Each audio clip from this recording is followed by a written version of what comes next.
Niki, NIM 2518026. Saya mahasiswa agroteknologi dari kampus Universitas Kristen Wirawacana Sumba. Jadi di video kali ini saya akan membahas sistem budidaya tanaman bawang merah sesuai tugas yang diberikan oleh dosen pengampu dari mata kuliah Teknologi Informasi Pertanian. Jadi tanaman bawang merah ini merupakan tanaman yang sangat banyak dibutuhkan oleh masyarakat dalam kehidupan sehari-hari. Kenapa tanaman bawang merah ini sangat dibutuhkan oleh masyarakat? Karena hampir di setiap masakan kita menemukan tanaman bawang merah atau komoditas rempah yang satu ini, bahkan juga sebagai bahan baku pembuatan obat dan bahan kosmetik yang mempunyai nilai. Mungkin kita bertanya ketika kita mau membudidayakan tanaman bawang merah. Tanaman bawang merah ini cocok di lahan atau tanah yang seperti apa? Maka dari situ kita harus mengetahui syarat-syarat tumbuhnya. Syarat-syarat tumbuh yang pertama itu tanaman bawang merah tumbuh di dataran rendah hingga dataran tinggi sekitar 1000 meter dari permukaan laut. Terus yang kedua itu hasil produksi terbaik pada dataran rendah dengan suhu 25 sampai 32 derajat Celcius dengan penyinaran 75%. Terus yang ketiga persyaratan tanah yaitu tanah yang gembur, subur dan banyak mengandung bahan organik. Yang keempat, jenis tanah yang paling bagus untuk tanaman bawang merah yaitu lempung berpasir atau lempung berdebu. Terus yang kelima, memiliki pH tanah 5,5 sampai 6,5.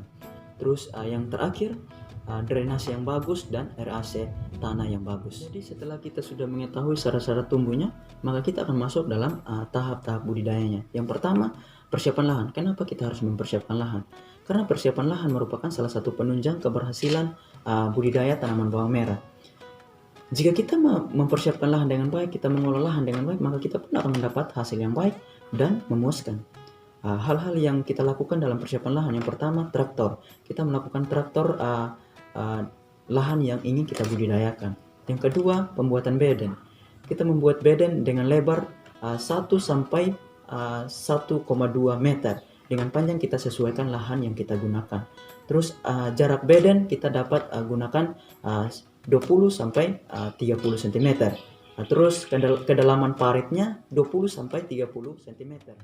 Jadi jika kita sudah selesai membuat beden, maka kita dapat menggunakan pupuk-pupuk dasar seperti pupuk kandang sapi, kotoran ayam, pupuk kompos, serta pupuk buatan lainnya.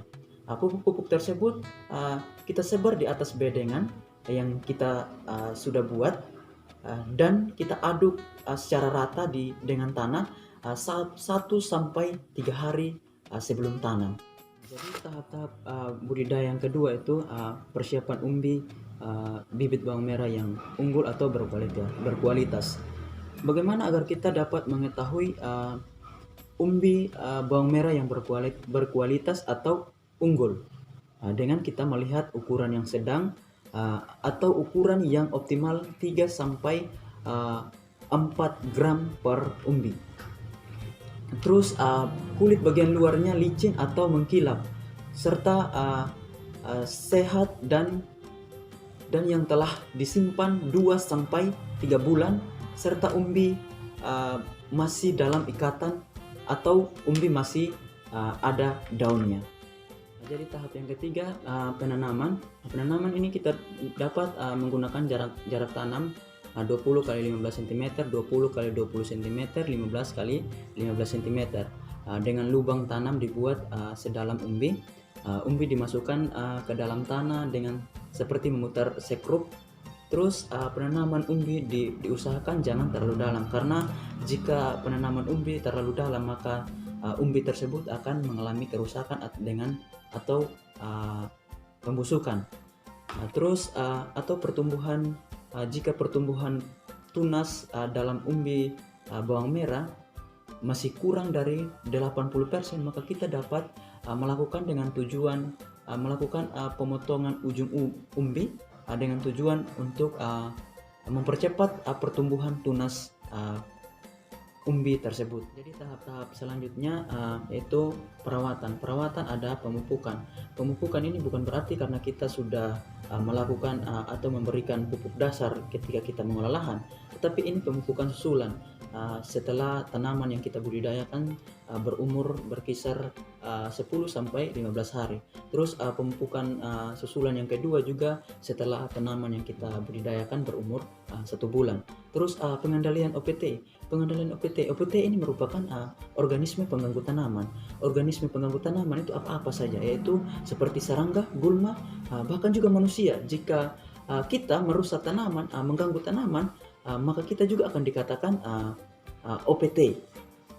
Jadi cara-cara pengendalian gulma atau serangga kita dapat lakukan dengan cara kimia atau cara alami. Jadi tahap-tahap selanjutnya yang kita lakukan yaitu penanganan panen dan pasca panen. Kita dapat melakukan panen ketika tanaman yang kita budidayakan sudah berumur 65 sampai 75 hari setelah tanam, atau mungkin kita dapat melihat dari sisi lain, yaitu tanaman yang kita budidayakan batangnya sudah telah lemas dan daunnya sudah menguning. Terus kita dapat melihat dari umbinya bahwa umbinya sudah mengkilap atau merah.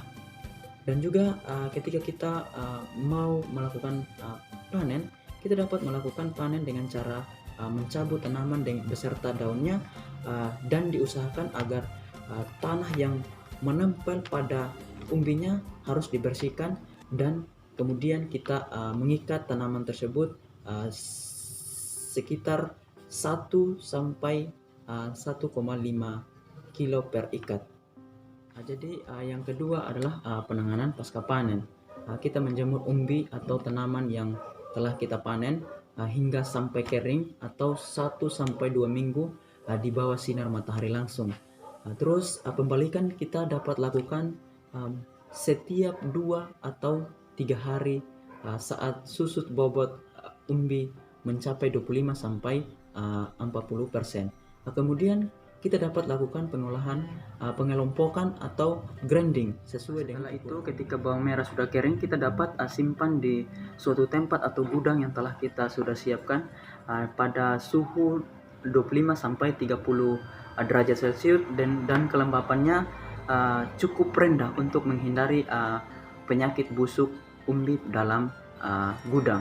Dan juga kita dapat menyimpan dengan cara menggantung dengan ikat-ikatan bawang merah. Jadi baik, sekian dari saya. Jika ada kata-kata yang tidak menyenangkan, mohon maaf lahir dan batin.